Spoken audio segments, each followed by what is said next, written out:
Hey guys, Doug the Retirement Guy here. We have a new series we're starting off with. It's called Monthly Paying Dividend Funds.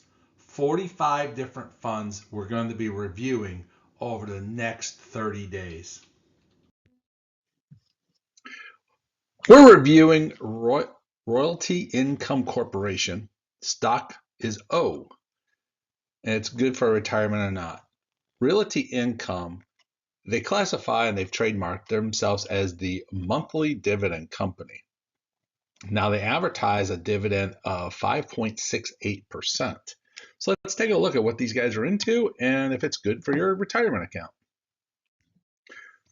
So the Realty Income Corporation, better known as the Monthly Dividend Company, they are an S&P company and a member of the S&P Dividend Aristocrat Index. Now what is that?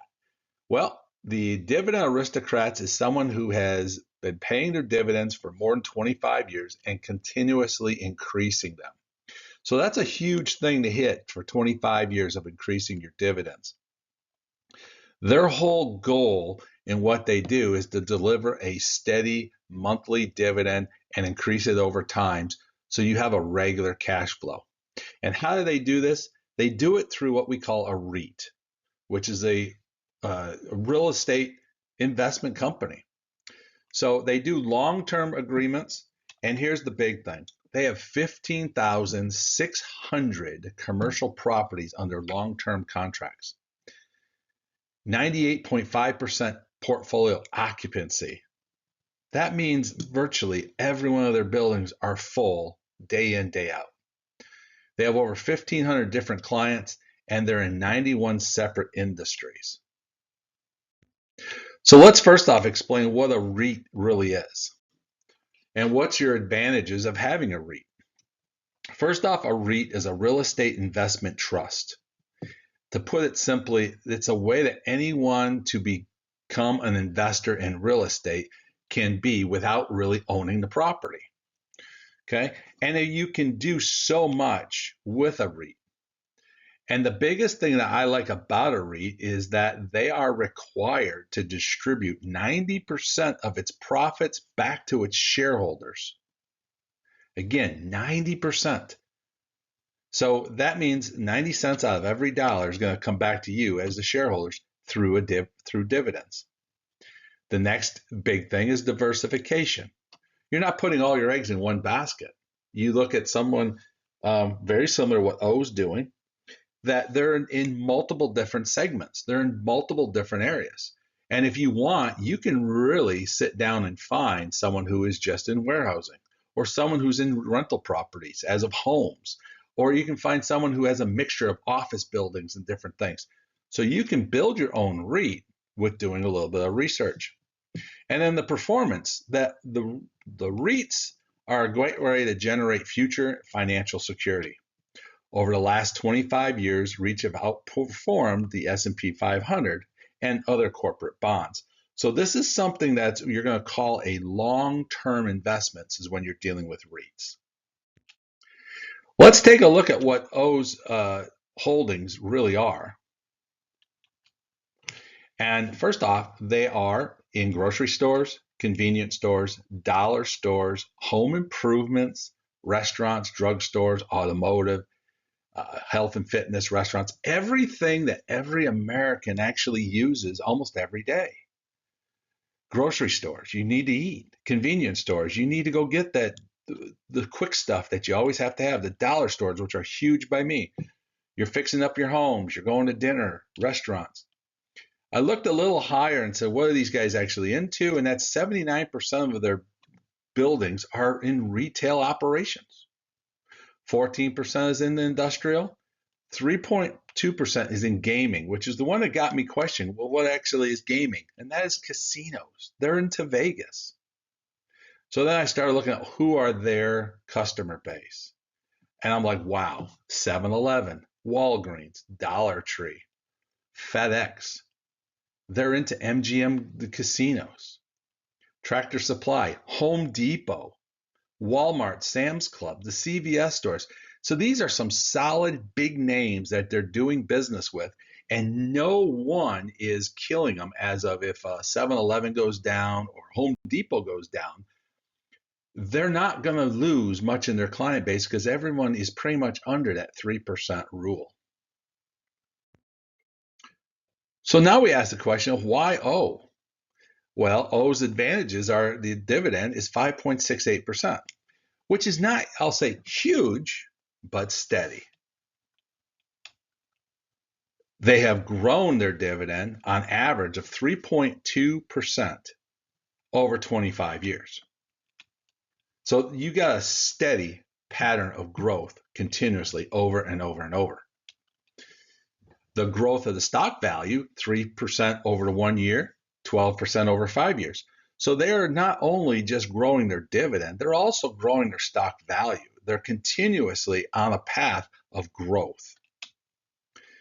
Now, they do offer monthly payout dividends, which is what we love, and this is why we're doing this review on all monthly payers.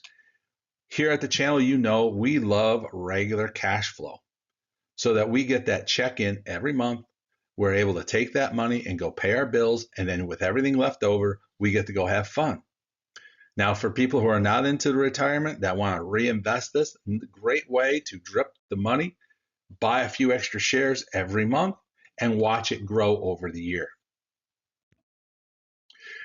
So when we take a look at the return of O, and it's really this thing gives you a little bit of a roller coaster ride. Nothing spectacular.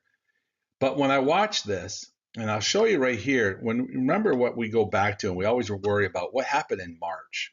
And you see a slight drop off in March, but holding its own.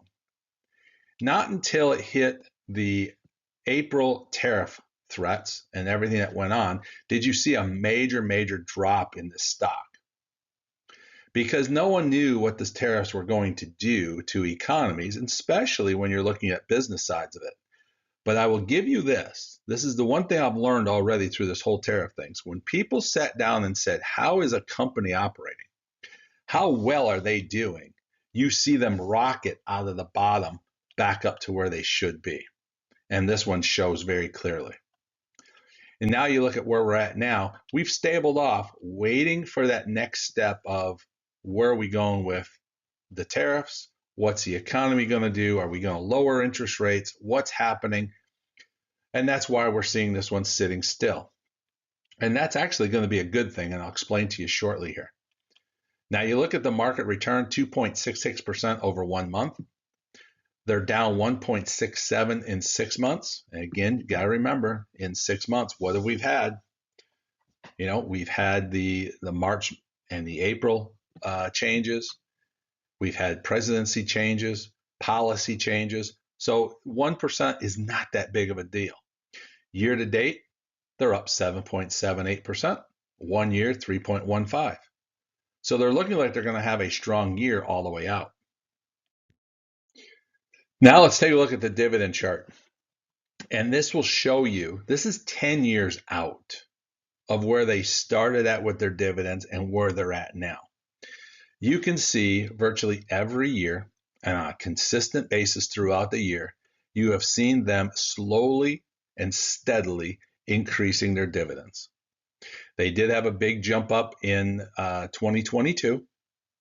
And then you continue, they're back on their pattern, slow, slight increases all the way up. So one thing about this is you can count on dividends on a regular basis coming from this stock. Now, the dividend safety, A+. This is a $51 billion large cap corporation. And the yield efficiency at 5.68 forward dividend yield is in the top 15% in REITs. So again, they get an A+ rating in their dividend package across the board. So talk about safety. This is what you're looking at and looking for. Now we go to the year-over-year dividend growth. And you can see right now they're growing at 4.47. So it's higher than what we originally reported.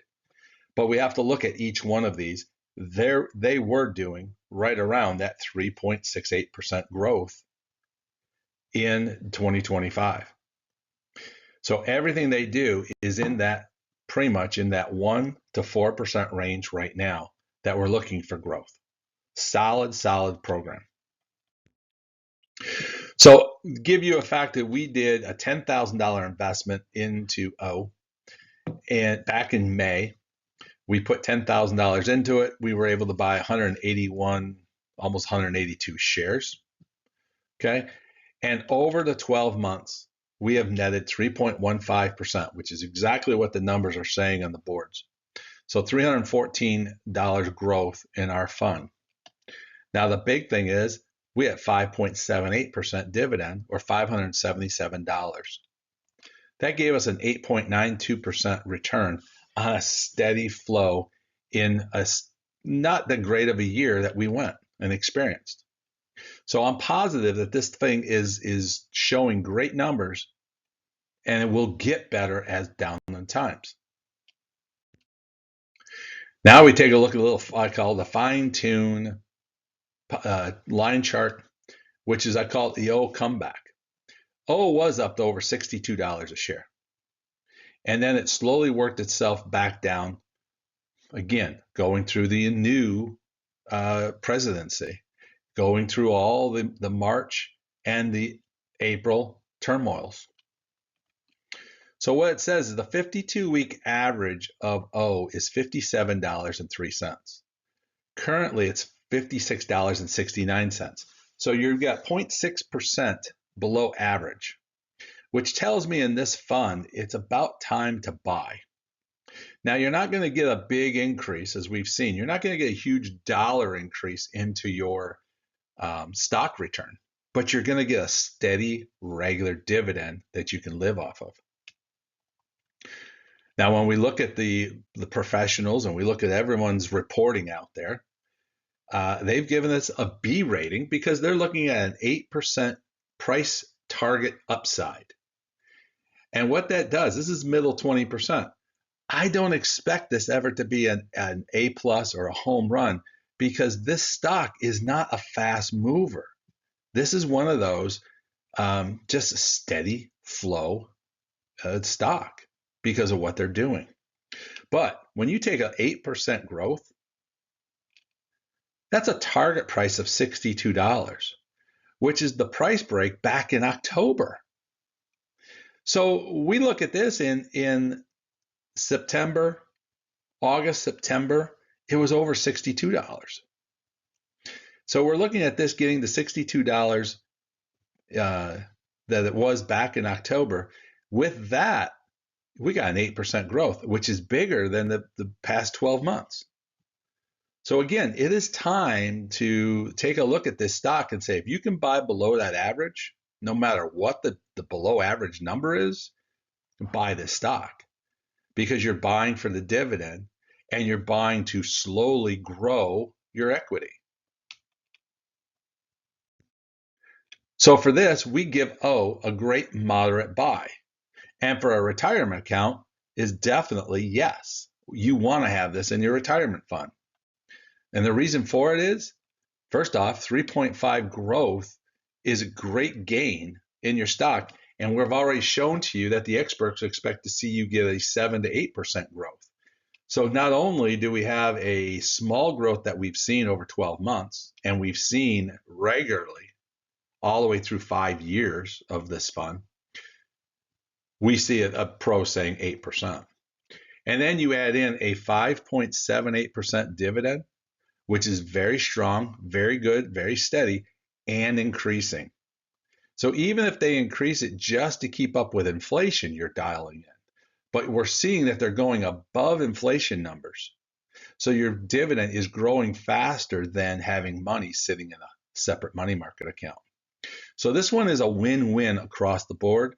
And we hope that you're looking at this and saying, yes, let's roll some money into it and make that happen. Guys, this is Doug, the retirement guy. If you like what we're doing, give us that thumbs up.